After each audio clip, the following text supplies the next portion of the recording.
कांग्रेस में गांधी वाड्रा परिवार को ही बोलने का हक है।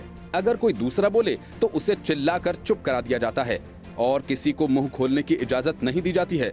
कांग्रेस कार्य समिति की बैठक में भी ऐसा ही नजारा सामने आया, जब राहुल गांधी ने चीख चिल्लाकर किसी को बोलने नहीं दिया। सूत्र बताते हैं कि कांग्रेस के नेता आरपीएन सिंह की बैठक में प्रधानमंत्री नरेंद्र मोदी की निंदा करने से मना करने पर राहुल गांधी नाराज हो गए। जानकारी के मुताबिक पूर्व केंद्रीय राज्य मंत्री और झारखंड प्रभारी आरपीएन सिंह ने कहा कि जैसे ही हम मोदी को टारगेट करते हैं वैसे ही चीजें डाइवर्ट हो जाती हैं, मुद्दे से भटक जाते हैं। इसलिए मोदी पर व्यक्तिगत हमला करने की बजाय उनकी नीतियों को टारगेट करना चाहिए। सूत्रों के मुताबिक आरपीएन सिंह की ये बात राहुल गांधी को पसंद नहीं आई। राहुल गांधी ने कहा कि मैं मोदी के खिलाफ बोलता ही रहूंगा, मैं मोदी से नहीं डरता, हमें मोदी को निशाना बनाना चाहिए या उनकी नीतियों को, इस बारे में जो भी सीडब्ल्यूसी तय करेगी मैं उसका पालन करूंगा, क्योंकि मैं कांग्रेस पार्टी का सेवक हूं। सूत्रों की माने तो राहुल गांधी के आक्रामक रुख के बाद अहमद पटेल समेत पार्टी के तमाम वरिष्ठ नेताओं ने राहुल की बात में सुर से सुर मिलाते हुए कहना शुरू किया कि नरेंद्र मोदी को ही निशाना बनाना चाहिए। सूत्रों के मुताबिक माहौल को भांपते हुए सुझाव देने वाले नेता ने कहा कि उनके कहने का ये मतलब कुछ और था। सूत्र बताते हैं कि बात तब ज्यादा गंभीर हो गई थी जब कांग्रेस महासचिव प्रियंका गांधी ने टिप्पणी कर दी थी, पार्टी में केवल राहुल गांधी ही पीएम मोदी से अकेले लड़ते दिखाई देते हैं और आज इस बात पर निर्णय होना ही चाहिए कि हमें पीएम मोदी पर कटाक्ष करना है या केवल सरकार की नीतियों पर।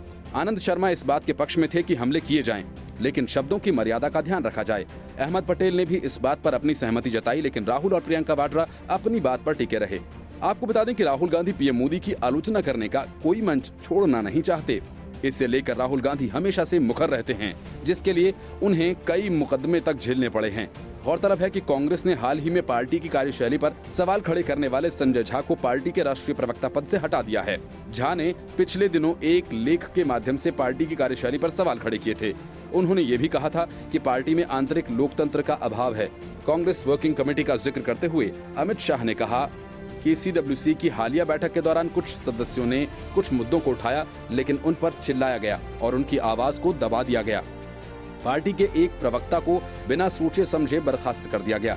दुखद सच्चाई ये है कि कांग्रेस में नेता घुटन महसूस कर रहे हैं। गृह मंत्री अमित शाह ने कहा कि भारत के विपक्षी दलों में से कांग्रेस को खुद से कुछ सवाल पूछने की जरूरत है। आपातकाल जैसी विचारधारा अभी भी क्यों पार्टी में है? ऐसे नेता जो एक वंश के नहीं हैं, बोलने में असमर्थ क्यों हैं?